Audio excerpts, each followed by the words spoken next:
Welcome to the reading session. We are starting Tess of the Ubervilles. Phase the first, the maiden. On an evening in the latter part of May, a middle-aged man was walking homewards from Shashton to the village of Marlett in the adjoining vale of Blackmore. The pair of legs that carried him were rickety, and there was bias in his gait, which inclined him somewhat to the left of a straight line. He occasionally gave a smart nod, as if in confirmation of some opinion, though he was not thinking of anything in particular. An empty basket was slung upon his arm. The nap of his hat was ruffled, a patch being quite worn away at its brim, where his thumb came in, taking it off. Presently he was met by an elderly parson astride on a grey mare, who, as he rode, hummed a wandering tune. "Good night, Dee," said the man with the basket. "Good night, Sir John," said the parson. The pedestrian, after another pace or two, halted and turned round. "Now, sir, begging your pardon, we last met market day on this road about this time, and I said good night, and you made reply, 'Good night, Sir John,' as now." "I did," said parson, "and once before that near a month ago I may have." "Then what might your meaning be in calling me Sir John?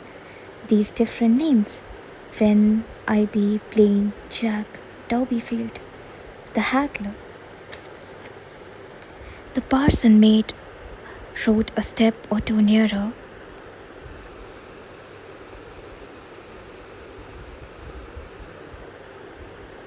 "It was only my whim," he said. After a moment's hesitation, "It was on account of discovery I made some little time ago, whilst I was hunting up pedigrees for the new county history. I am Parson Trickham, the antiquary of Stagfoot Lane. Don't you really know, Durbeyfield, that you are the lineal representative of ancient and knightly family of the Ubervilles, who derive their descent from Sir Pagan de Aubervilliers, that renowned knight who came from Normandy with William the Conqueror, as appears by Battle Abbey Roll?" "Never heard it before, sir." "Well, it's true. Throw up your chin a moment, so that I may catch the profile of your face later. Yes, that's the Auberville, a nose and a chin, a little debased. Your ancestor was one of the 12 knights who assisted the Lord of Estrevilla in Normandy in his conquest of Glamorganshire. Branches of your family manors over all this part of England. Their names appear in pipe rolls. In the time of King Stephen, in the reign of Sir John, one of them was rich enough to give the manor to the Knight Hospitallers. And in Edward the second's time, your forefather Brian was summoned to Westminster to attend great council there.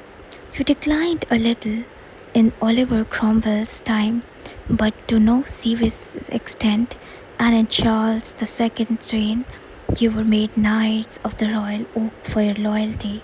Aye, there have been generations of Sir Johns among you, and if the knight were hereditary like baronetcy, as if practically it was in old times, where men were knighted from father to son, you would be Sir John now." "Ye don't say so. In short," concluded the parson, decisively smacking his leg with his switch, "there's hardly such other family in England. Daze my eyes, and isn't there?" said Durbeyfield. "And here have I been knocking about year after year, from pillar to post, as if I was no more than a commonest feller in the parish. And how long have this news come to be known Parson Trinkum. The clergyman explained that, as far as he was aware, it had died out of knowledge and could hardly be said to be known at all.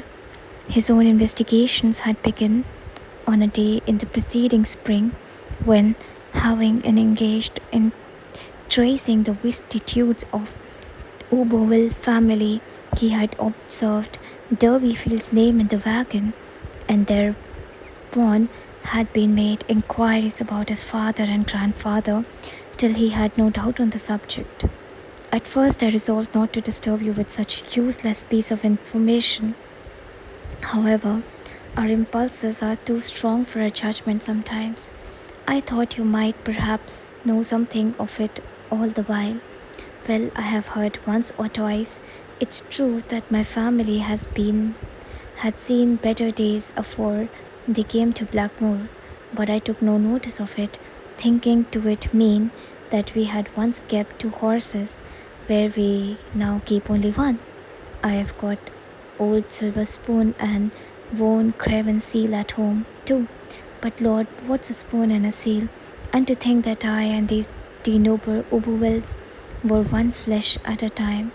It was that my great-grandfather had secrets and didn't care to talk about where he came from. And where do we raise our smoke now, Parson, if I may make so bold? I mean, where do we, the D. Obervilles, live? You don't live anywhere. You're extant as a county family. That's bad. Yes, what's mendacious family chronicles call extant in the male line that is gone down, gone under. Then where do we live? At Kingsbere, Sob, Green Hill, rows and rows of you in your vault, in your effigies, under purple marble canopies. And where be our family mansions and estates? You haven't any. Oh, no lands neither. None. Though you once had them in abundance, as I said, for you and your family consisted of numerous branches. In this county, there was a seat of yours at Kingpere, and another at Sherton, and another at Millpond, and another at Lulstead, and another at Wellbridge. And shall we ever come into our own again? That I can't tell. And what I had better do with about it, Sir Turbyfield, after a pause. Oh, nothing except chasten yourself with thought of how are the mighty fallen. It is a fact of some interest to the local historian and genealogist, nothing more. There are several families among the cottagers of this county of almost equal lustre. Good night. But now you will turn back and have a quarter of beer with me. On the strength of it, Parson Trinkum, there's very pretty brew at Tip, the pure drop, though to be sure not so good as at Rolliver's. No, thank you, not this evening, Derbyfield. You have had enough already. Concluding thus, the parson rode on his way, with doubts as to his discretion in retailing this curious bit of lore. When he was gone, Turbyfield walked few steps in profound reverie, and then sat down on the grassy bank by the roadside, depositing his basket before him. In a few minutes, a youth appeared at the distance, walking in the same direction as that which had been pursued by Turbyfield. The latter, on seeing him, held up his hand, and lad quickened his pace and came near. Boy, take up that basket. I want thee to go on an errand with me. The lad, like stripling, frowned. Who be you? Then John Turbyfield to order me about and call me boy. You know, may I name as well? I know yours. Do you? That's the secret. Now obey my orders and take the message. I'm going to charge thee with, well, Fred, I don't mind you telling that the secret that I am one of a noble race. It has been found out by me this present afternoon PM. And he made the announcement. Turbyfield, declining from his sitting position, luxuriously stretched himself upon the bark among the daisies. The lad stood before Durbeyfield and contemplated his length from Crow to me.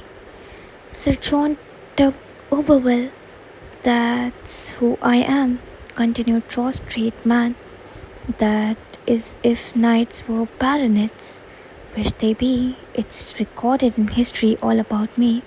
Dost know of such a place, lad, as Kingspear Subgrill? Aye, I've been there to Green Hill Fair. Well, under the church of that city there lie. Isn't a city the place I mean, leastwise, twatting when I was there, it was little-eyed blinking sort of place. Never you find a place, boy. That's not the question before us. Under the church of that there is a parish lie my ancestors, hundreds of them, in coats of mail, jewels in great lead coffins, weighing tons and tons. There's not a man in the county of South Wessex that's got grander and nobler skeletons on the family than I. Oh, now take up that basket and go on to Marlet.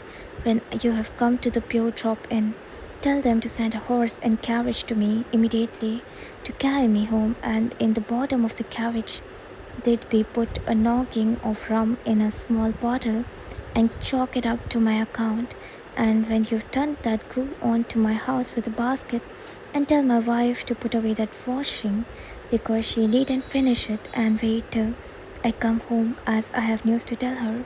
As the lad stood in a dubious attitude, Durbeyfield put his hand in the pocket and produced a shilling, one of chronically few that he possessed. Here's your labor, lad. That this made a difference in the young man's estimate of the position.